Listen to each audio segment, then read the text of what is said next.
注意看，奥沙利文明明有如此却非要用塞尔比的方式折磨塞尔比。白球一库轻贴粉球，一杆炸裂的斯诺克拍马赶到。这一局40分钟还没打完，奥沙利文干脆反客为主，连续高质量的斯诺克让塞大师痛苦不堪，过程极度让人舒适。塞大师上来一套弯弓射大雕的姿势，气势十足。导播迫不及待地给出解球线路，在100秒的长考过后，尔比兄终于决定抬手出杆。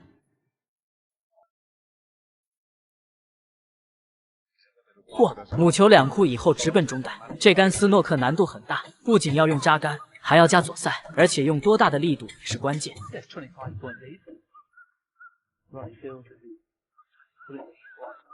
火箭毫不犹豫放弃进攻机会，要让塞大师体验一下解球的快感。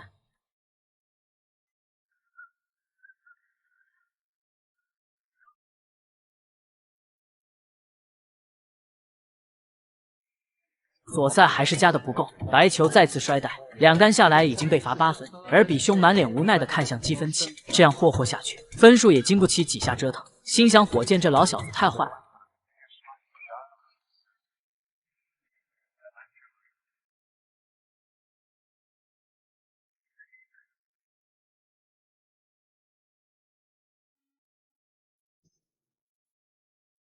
第3次终于成功解到，而且红球已经大漏。正当塞大师以为噩梦就要结束的时候，向来着急进攻的奥沙利文却一反常态，非常认真的又安排了一杆。这究竟是什么深仇大怨，能让火箭忍得住3次放弃进攻机会？太残暴了！这次直接贴死篮球，相比第1杆难度更大。好在火箭球风是纯进攻型的，这么强大的做球能力，如果他喜欢折磨人的话，那这些年的斯诺克台坛，不知道有多少人要叫苦连天。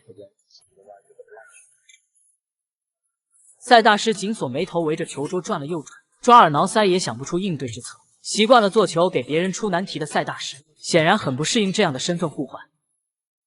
奥沙利文一副还没解恨的表情，不让你解到超分，这局就肯定没完。2分钟的长考过后，塞尔比决定用带脚来解。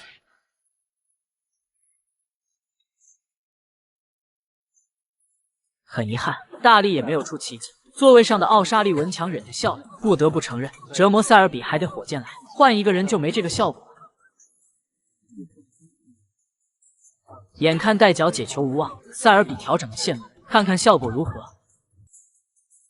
右侧2库的线路还是无解，而且母球第3次摔袋，而比兄这次是真的呆住了。奥沙利文探出脑袋，也不知道这是为了看球呢，还是为了看人呢？塞大师只能用擦粉的借口，脑子飞速寻找应对之策。世锦赛第1局就这么难看，火箭真的一点面子都不给啊！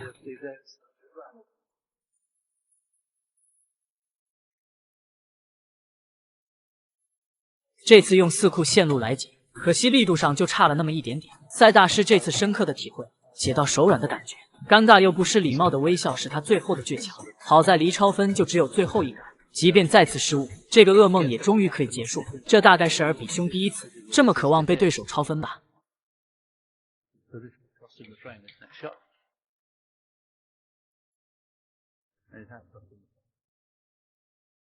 还是没能出现奇迹，终于可以坐下来缓一缓了。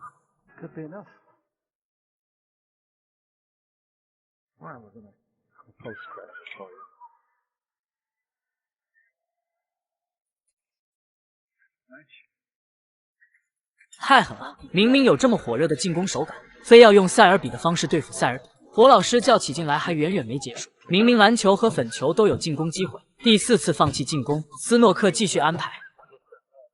塞大师看到火箭这个没完没了的架势，直接举白旗投降，不敢继续。这一对老冤家的相遇，真的比电视剧还精彩。你看火老师最后的这个叹气，很明显的杀敌1000自损800。这是樱井赛最残忍的147，绝对没有之一。当母球带着残意，犹如导弹一般想要炸开红球堆，但是看到这差强人意的配球效果，塞尔比顿时感觉天降大狱，因为他费尽心机磨来的决胜局，不仅成功让火箭心浮气躁，而且现在还没有彩球可以链接，甚至可以幻想自己夺冠的场景。但是火箭接下来的神级操作，直接将他拉回。如果没有划线，你能想到这杆强拼长台的同时，母球要加强烈的旋转去 K 黑球吗？如果斯诺克的极限是147，究竟火箭的极限到底在哪里？我去，好啊，有下球。落后43，台面最高还有43，拼得如此凶狠，最好的结果也是最后的真黑大战。况且现在的黑球角度刁钻，还要去衔接上半区的红球，这要换做其他球员，肯定选择性价比更高的去做斯诺克。火箭为了观众的观赏性，根本不在乎所谓的难度，而且偏偏就是难度越大，火箭的兴致就越高。厚了一点，太变态了！黑球居然故意选择打厚一点点，正是借出的这一点角度，才让母球能正好配到红球。现场发出异口同声的惊呼，火箭脑子里的天马行空，配上手上无以伦比的技术，斯诺克在他手上简直就是艺术。但是难题还没有结束，下一杆母球还要长途奔袭下来链接黑球。加长杆，加长架杆，看看会不会从咖啡球、黄球之间穿过来啊？还是下更低的杆啊？加了左塞，要绕黄球的左侧。哇，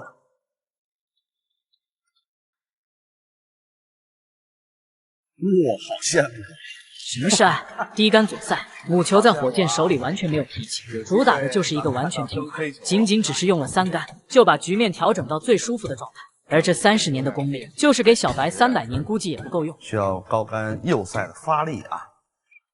但愿中途不要被粉球碰到。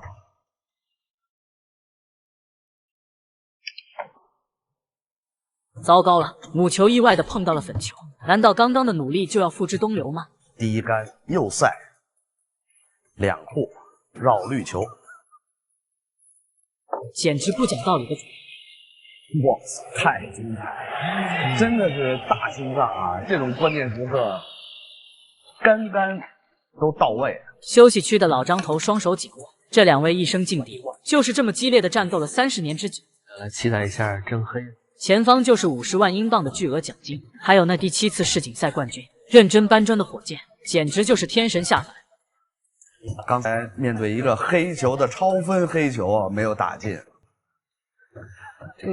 这一盘真黑，没记错的话，应该是世锦赛正赛到目前为止第一次真黑球。对，第一次延分真黑。黄老师上手的那颗球真精彩啊！低杆右塞2护滑过来。打进黑球，最刺激的真黑大战正式上演。准备换上刺刀之前，双方不约而同的声音连起，克鲁斯堡的掌声就没有停止。这样的经典战役，票价实在超值。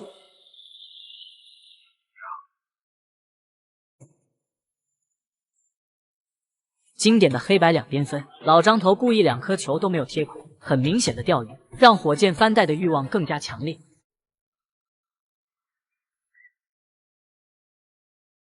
火箭看来非常清醒，这种翻带就是宁薄勿厚，就是要让黑球吃库以后往上半区跑。但是火箭并没有刻意控制母球沉底，这个落点是有一杆大角度远台的。难道这是火箭的反钓鱼计划？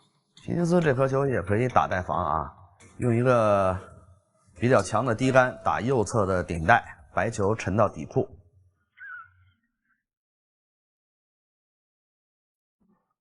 哦，做防守了。看看啊，准度，哎呀，薄了，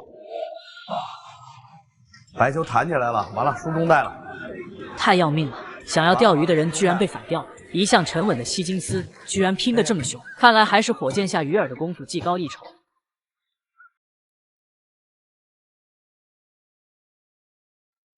有了，收下最拿手的中带，火箭带着10比6的比分结束了第2阶段的比赛。